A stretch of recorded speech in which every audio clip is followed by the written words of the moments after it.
Ready start. अस्तित्वाचा प्रश्न समोर उभा असलेला माणूस कुठल्याही स्तराला जातो ती अस्तित्वाची धडपड असते. व्यक्ती आणि सरकार यामध्ये फारसा फरक नाही. हेच गेल्या काही दिवसात राज्यातील महायुती सरकारकडून सुरू असलेल्या बेसुमार घोषणातून दिसते. 44 लाख शेतकऱ्यांच्या शेतीपंपांना वीज मोफत, मुख्यमंत्री लाडकी बहीण, मुख्यमंत्री लाडका भाऊ, गरजू महिलांकरिता गुलाबी ई-रिक्षा, वारकऱ्यांसाठी महामंडळ अशा एक ना अनेक योजनांची दररोज घोषणा केली जात आहे. विधानसभा निवडणूक आचारसंहिता लागू होईपर्यंत आणखी 50 घोषणा केल्या जातील.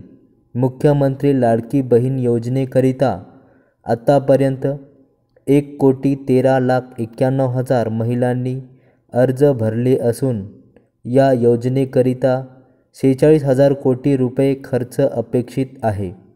44 लाख शेतकऱ्यांच्या शेतीपंपांना मोफत वीज द्यायची तर 14,000 कोटी रुपये खर्च अपेक्षित आहे. अन्य घोषणांमुळे पडणारा बोजा हा असाच काही हजार कोटी रुपयांचा असेल. थोडक्यात राज्यातील विद्यमान सरकार विधानसभा निवडणुकीला सामोरे जाईपर्यंत पुढील सरकारवर किमान 1 लाख कोटी रुपयांचा बोजा वाढवून ठेवणार आहे.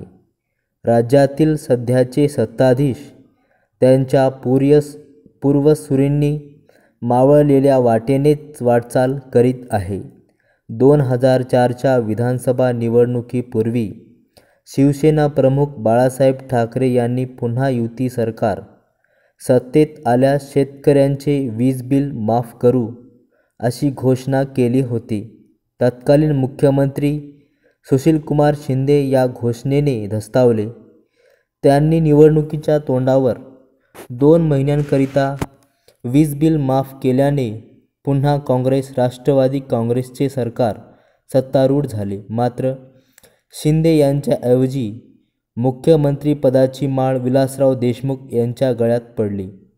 युतीवर मात करण्याकरिता शिंदे यांनी केलेल्या घोषणेचे विपरीत आर्थिक परिणाम होणार आहेत हे लक्षात आल्यावर देशमुख यांनी ही वीज माफी रद्द केली. इतकेच नव्हे तर निवडणुकीपूर्वी दिलेली सर्वच आश्वासने पूर्ण करायची नसतात अशा शब्दात आपल्या कृतीचे समर्थन केले.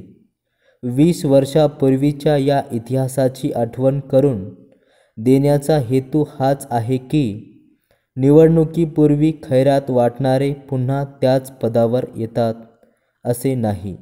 किंबहुना शिंदे हे स्वतः मुख्यमंत्री झाले असते तरी त्यांनाही मोफत विजेचा निर्णय दीर्घकाळ अंमलात आणणे शक्य झाले नसते. मात्र देशमुख यांनी शिंदे यांनी दिलेला शब्द ज्या सहजतेने फिरवणे शक्य झाले तसे ते शिंदे यांना शक्य झाले नसते.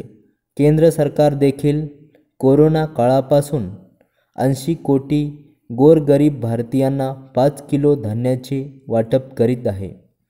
सामान्यांच्या बँक खात्यात थेट आर्थिक लाभ जमा करण्याच्या अनेक योजना केंद्र सरकारनेही गेली 10 वर्षे अंमलात आणल्या. त्या बळावरच आपण 400 पेक्षा जास्त जागा जिंकू असा विश्वास केंद्र सरकारला वाटत होता. मात्र तसे झाले नाही.